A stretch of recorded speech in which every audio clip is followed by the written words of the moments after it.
Hello and welcome to part 2 of this video on an introduction to analysing prose.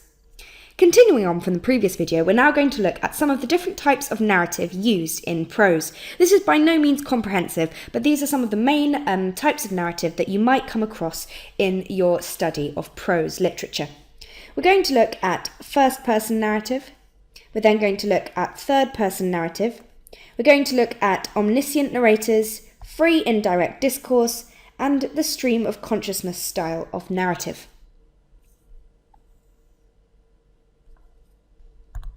Firstly, let's take a look at first-person narrative. First-person narrative, essentially narrative from one individual's point of view, with the pronoun I. So we can see here in this extract from The Great Gatsby, the narrator says, "In my younger and more vulnerable years, my father gave me some advice that I've been turning over in my mind ever since." The problem with the first-person narrative is that it is often unreliable. It is the point of view of events from simply one person. It's never objective.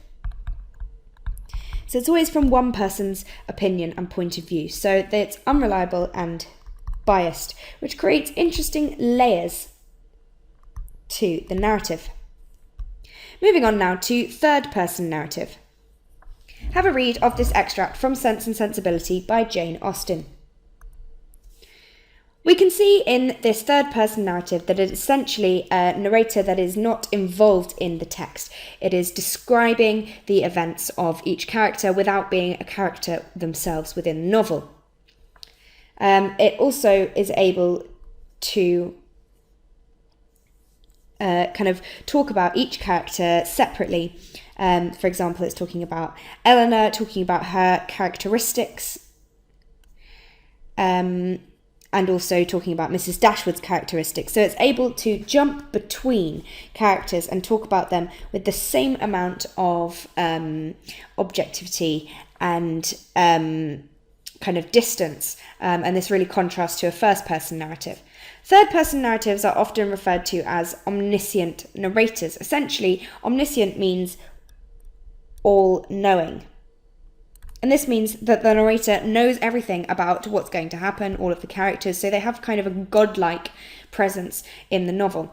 And we can see that in this extract from The Mill on the Floss. Hey guys, I hope you enjoyed the video. If you're looking for an amazing A-level English literature resource, join me today in my series of engaging bite-sized video tutorials. Together, we will concisely cover all the important concepts required by your exam board specification, as well as practically apply what we have learnt through exam-style questions, focusing on how best to structure your answers in order to maximise marks. See you soon, and together, let's make A-level English literature a walk in the park.